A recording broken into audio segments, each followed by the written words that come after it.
Telugu digital media network లో political కేటగిరీలో number 1 కేవలం 72 గంటల్లో 1,50,00,000 వ్యూస్ పైగా పాపులర్ టీవీ నెట్వర్క్. హలో అండి. హాయ్ అండి, చెప్పండి. సలార్ ట్రైలర్ వచ్చింది కదా, చూసారా? ఎలా ఉంది అండి? నాకైతే అసలుకి సలారు ట్రైలర్ సెకండ్ ట్రైలర్ వదిలేరు కదా, అది రాకముందు కొద్దిగా బాధ ఉన్నది అనమాట. అంటే ఆడియో ఫంక్షన్ చేయలేదు, ఆడియో ఈవెంట్ చేయలేదు అనేసి అసలు ఆ ట్రైలర్ చూసిన తర్వాత ఏ అవసరం లేదు, ఎప్పుడెప్పుడు థియేటర్లో బొమ్మ పడుతుందా సినిమా చూడాలని ఆ లెవెల్లో ఉందన్నమాట. అంటే దాన్ని దృష్టిలో పెట్టుకుని వీళ్ళు ఆడియో ఫంక్షన్ ఆడియో ఈవెంట్ చేయలేదంటే అసలుకి మనం ఏదనుకున్నా ఇప్పుడు చూసిన తర్వాత తెలుస్తూ ఉందన్నమాట. ఇది అసలు ఫిలిం ఇండస్ట్రీలో కాదు, ఇండియన్ ఫిలిం ఇండస్ట్రీలో ఫస్ట్ టైం అనమాట పాన్ ఇండియాకి సినిమాకి తీసుకెళ్ళి ఆడియో ఫంక్షన్ లేకుండా చేయడం. ఏంటంటే అంత నమ్మకంగా ఉన్నారు, చూసిన ఆడియన్స్కి కానీ ఏంటంటే బాగా కనెక్ట్ అయింది అనమాట. 2 నిమిషాల 50 సెకండ్లో ట్రైలర్ కానీ ఎక్కడ బోర్ కొట్టలేదు, ఏంటంటే గూస్ బంప్స్ తెస్తున్నాయి అనమాట. అంటే ప్రభాస్ క్రేజ్ని దృష్టిలో ఉంచుకొని ఈ ఆడియో ఫంక్షన్స్ ఇవన్నీ చేయలేదంటారా? అంతే. ఆయన ఇప్పుడు ఏంటంటే పెద్ద స్టార్ అయిపోయాడు. ఆయన ఇప్పుడు పాన్ ఇండియా లెవెల్లో ఉంది. ఆయనకి ఇప్పుడు బాహుబలితోటి వరల్డ్ వైడ్ మొత్తం అంటే ఇండియాలో ఒక ప్రభాస్ ఒక కట్అవుట్ ఉందని తెలిసిపోయింది అనమాట.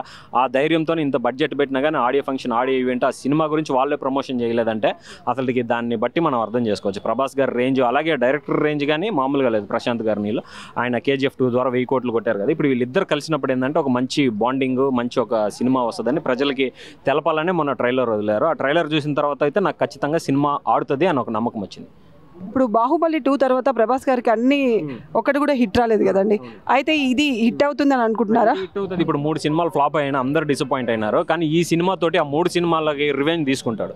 ఆయన సినిమాల మీద ఆయనే రివెంజ్ తీసుకుంటారు, ట్రోల్ చేసిన వాళ్ళకి కానీ ఈయన గట్టిగా రివెంజ్ తీసుకుంటారు.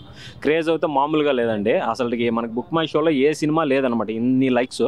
టికెట్స్ పెట్టకుండానే 1.6 మిలియన్ అంటే దాదాపు 16-17 లక్షల మధ్య లైక్స్ ఉన్నాయి. టికెట్స్ వదలకుండా ఇంతవరకు ఏ సినిమా లేదు బుక్ మై షో హిస్టరీలో, ఇదే ఫస్ట్ టైం. అంటే అంత క్రేజ్ ఉంది జనాలకు. కానీ కర్ణాటకలో ఎక్కడ, కేరళలో ఎక్కడ వదిలినా కానీ టికెట్ పెట్టిన 5-10 నిమిషాలకి మొత్తం షోలో మొత్తం సీట్లన్నీ ఫుల్ అయిపోతున్నాయి అనమాట.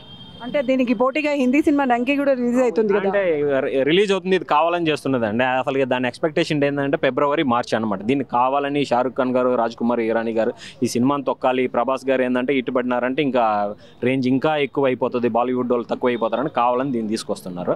వాళ్ళు ఎన్ని తీసుకొచ్చినా కానీ సలార్ ముందు ఇది నిలవలేదు. ఇదేంటంటే జస్ట్ కామెడీ మూవీ లాగే ఉంది. డంకీ ట్రైలర్ చూసినా కానీ నాకేం పెద్దగా ఎక్కలేదు.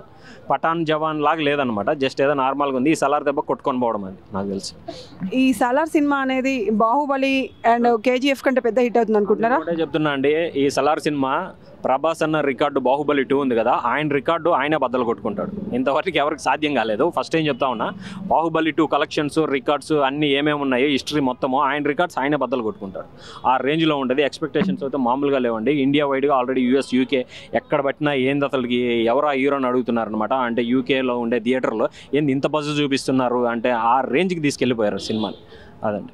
ప్రభాస్ లుక్ ఎలా అనిపిస్తుంది అండి? మాస్గా ఉంది కదా, కొంచెం మాస్గా ఉంది. సినిమా మొత్తం మాసే కదండి. అంటే మనకి స్టార్టింగ్ ట్రైలర్ నుంచి చెప్పారనమాట, ఇది పర్షియన్ మొఘలు ఆ రాజుల నుంచి చరిత్ర అన్నప్పుడు. దీంట్లో ఏంటంటే ఫ్రెండ్షిప్, ఫ్రెండ్ ఎవడన్నా మోసం చేసినప్పుడు ఏంటంటే, ఇప్పుడంటే మనకి మీడియా కొద్దిగా ఉన్నాయి కానీ ఆ కాలంలో ఏంటంటే రాజ్యం కోసం ప్రాణాలు ఇచ్చిన రాజులుగానే ఉన్నారు. మన ఇండియా హిస్టరీయే చాలా గొప్పది. దీంట్లో అదే పాయింట్ తీసుకున్నారు కాబట్టి దీంట్లో కానీ ఆ వైలెన్స్ అనేది ఎక్కువ ఉండొచ్చు. ఇదేంటంటే ఇప్పుడు జరిగే స్టోరీ కాదు, ఇది ఫ్లాష్ బ్యాక్ స్టోరీ ఉంటుంది కాబట్టి మనకి ట్రైలర్లో కానీ శృతి హాసన్ ఫ్లాష్ బ్యాక్ విన్నాక నాకు మందు ఆర్డర్ చేయమని చెప్తుంది. అంటే ఆ ఫ్లాష్ బ్యాక్ ఆమెకే మైండ్ అయ్యే ఇదైపోయిందంటే ఇంకా రేపు థియేటర్లో చూసిన ఆడియన్స్కి ఎలా ఉంటుందో మనమే ఊహించుకోవాలన్నమాట. ఇది బాక్స్ ఆఫీస్ వద్ద ఎంత వసూలు చేస్తుంది అనుకుంటున్నారు? బాక్స్ ఆఫీస్ వద్ద అసలు ఇండియాలో ఫస్ట్ సినిమా ఇదే అవుతుందండి. ఈ సినిమా నుంచి ఇంకా లెక్కలు మారిపోతాయి అనమాట. ఇంతవరకు బాహుబలి మనకి ఒక రౌండ్ ఫిగర్గా ఉన్నది. ఈ సినిమా వచ్చిన తర్వాత ఇదేంటంటే ఒక మంచి హిస్టరీ క్రియేట్ చేస్తుంది. అంటే ఇంకా అందరు కానీ కొత్తగా ట్రై చేస్తారనమాట. ప్రభాస్ అన్న రేంజ్ అయితే ఇంకా మామూలుగా ఉండదు. ఆయన ఇంకా ఇండియా అంటే ప్రభాస్ అన్న రేంజ్కి వెళ్తుంది, అలా ఉంటుంది అనుకుంటున్నాను నేను. ఇప్పుడు ఆఫ్లైన్లో టికెట్లు తీసుకుంటున్నారు కదా, ఇది ప్రభాస్ క్రేజ్ దృష్టిలో పెట్టుకుని ఆఫ్లైన్కి అంత సాహసం చేసిన అనుకోవచ్చా? సాహసం అంటే ఇప్పుడు ఒక్కరే షో బుక్ చేస్తున్నారు. కొంతమంది ఇప్పుడు ప్రభాస్ కోసం ఏంటంటే ఒక షో ₹1,00,00,000 2 కోట్లు అయినా కానీ ఒకరే బుక్ చేసేటట్టున్నారు. ఆయన ఫ్యాన్స్ బీభత్సంగా ఉన్నారనమాట. అసలు అంతే కదా, గవర్నమెంట్లు కానీ అడుగుతున్నారు టికెట్ రేట్లు పెంచమని. మాకేంటంటే కొద్దిగా టికెట్ రేట్లు ఎక్కువ పెంచకుండా కొంచెం పెంచితే బెటర్ అనుకుంటున్నాము.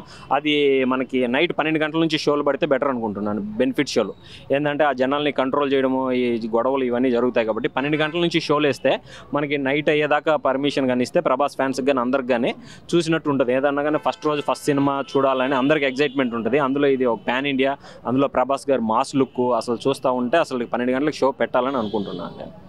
ఇప్పుడు ప్రశాంత్ నీల్ కదా ఈ సినిమాని చేసింది, కేజీఎఫ్ ఎఫెక్ట్ ఏమన్నా సాలార్ పైన ఉంటుంది అనుకుంటారా? అంటే మనకి అదేం లేదండి, కాకపోతే ఏంటంటే బ్యాక్గ్రౌండ్ అదే అనమాట. అంటే ఆ కాలంలో మనము చూసుకుంటే మొత్తము ఈ రాజులు ఇవన్నీ కొట్టుకునేటప్పుడు ఒక ఎంటీ ప్లేస్లోనే ఉంటుంది కాబట్టి దాన్ని తీసుకొచ్చి కావాలని మన తెలుగు వాళ్ళు తమిళ వాళ్ళు ఎవరు ట్రోల్ చేయడంలో బాలీవుడ్ వాళ్ళే దీన్ని కావాలనిగా ట్రోల్ చేస్తున్నారు. కేజీఎఫ్కి లింక్ ఉంది, కేజీఎఫ్కి లింక్ ఉంది. కేజీఎఫ్కి లింక్ ఉంటే కేజీఎఫ్ అనే పెడతారు కదా టైటిల్, సలార్ అని ఎందుకు పెడతారు? మళ్ళీ సలార్ అని పెట్టి కూడా దానికి మనకి ఒక ట్యాగ్ లైన్ గాని ఇచ్చారనమాట, ఏంటిది సీజ్ ఫైర్ అనేసి. అంటే అప్పుడు ఏంటంటే స్టోరీ మారిపోయినట్టు, మన ట్రైలర్ తోటి కింద ట్యాగ్ లైన్ కానీ మారినప్పుడు ఏంటంటే మనం దాన్ని బట్టి ఎక్స్పెక్టేషన్ చేసుకోవాలి. ఇది దానికి దీనికి సంబంధం లేదు. ఆల్రెడీ కేజీఎఫ్ 3 ఉందని యష్తోనే ఆయన డిక్లేర్ చేశారు. ఇది దానికి దీనికి సంబంధం లేదు, కావాలని రూమర్స్ స్ప్రెడ్ చేస్తున్నారండి. ఈ లుక్ ఇంతకుముందు ప్రభాస్ లుక్ అండ్ ఈ లుక్, ఏ లుక్ ముద్దుగుంది అనుకుంటున్నారు? ఈ లుక్ బాగుంది. అంటే ఏంటంటే లేడీస్కి కొంచెం కనెక్ట్ కాకపోవచ్చు, ఏంటంటే వైలెన్స్ బ్లడ్ ఎక్కువగా ఉంది కదా, దాన్ని ముట్టుకోకూడదు అని ఆ బ్లడ్ ఇలా వస్తున్నప్పుడు చెప్తుంటే ఆ డైలాగ్స్ అయితే అంటే ఫ్యాన్స్కి అయితే మాకు అయితే ఫుల్ ఎంజాయ్మెంట్. అంటే కోరుకునేది మేము అటువంటిదే కదా, కాకపోతే లేడీస్ ఉంటారు కదా అభిమానులు డార్లింగ్ అంటే వాళ్ళకి కొంచెం ఇది డిసప్పాయింట్ అవ్వచ్చు అని అనుకుంటున్నాను. వాళ్ళు కూడా సినిమా చూస్తే వాళ్ళకి అర్థమవుతుంది అన్నమాట. హీరో అన్నప్పుడు అన్ని క్యారెక్టర్లు చేస్తాడు కదండి, అన్నీ మనం ఎంజాయ్ చేయాలి. అంటే ఇది తీసుకోగలుగుతారు అనుకుంటున్నారా ప్రభాస్ ఫ్యాన్స్ ఆ వైలెన్స్ లుక్ని? ఆ వైలెన్స్ లుక్ అంటే ఇది హిస్టారికల్ మూమెంట్లోకి వెళ్తున్నది అనమాట. మనకి స్టార్టింగ్లోనే ట్రైలర్లో చెప్పారు పర్షియన్ రాజులు అది ఇది అంటే ఆ కాలంలో ఉన్న వైలెన్స్నే ఇది తీసుకుంటారు. ఇదేమీ జరిగేది కదా, జస్ట్ సినిమా కాబట్టి దీన్ని మొత్తం కల్పితమే కదా మనకి, అంతే తప్ప ఫ్యాన్స్కి మాకు కావాల్సింది అదేనండి. ఇప్పుడున్న రోజుల్లో RRR, కేజీఎఫ్, బాహుబలి ఇవన్నీ ఏంటంటే అసలుకి హీరో ఎవరు చూడటం లేదనమాట. కథలో కంటెంట్ ఉంటే వెళ్తున్నారు. అందులో ప్రభాస్ పెద్ద హీరో కాబట్టి దీనికి ఏంటంటే ఎక్స్పెక్టేషన్ హెవీగా పెరిగిపోయినాడు. ఇప్పుడు ప్రభాస్ గారిని ఆ రేంజ్లో చూపిస్తేనే మేము సాటిస్ఫాక్షన్ అవుతాం. ఆయన ఏదో మామూలుగా చూపించినట్టు చూస్తే మేము సాటిస్ఫాక్షన్ కాలేమన్నమాట. అందుకే దాన్ని పెట్టారని అనుకుంటున్నాను. మీరు ప్రభాస్ ఫ్యాన్ అనుకుంటా, ప్రభాస్ గురించి 1 wordలో చెప్పండి. ప్రభాస్ వర్డ్లో చెప్పాలంటే ఆయన డార్లింగ్ అండి. నాకు తెలిసి శత్రువు లేని ఏకైక హీరో అంటే ప్రభాస్ గారు అండి.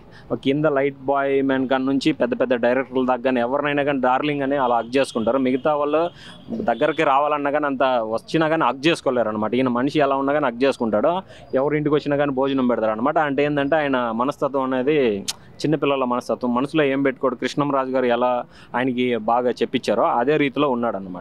ప్రభాస్ అంటే ఇంకా డార్లింగే అండి. డార్లింగ్ అంటే శత్రువు అయినా కానీ కరిగిపోవాల్సింది ఎవడైనా సరే, అలా ఉంటుంది.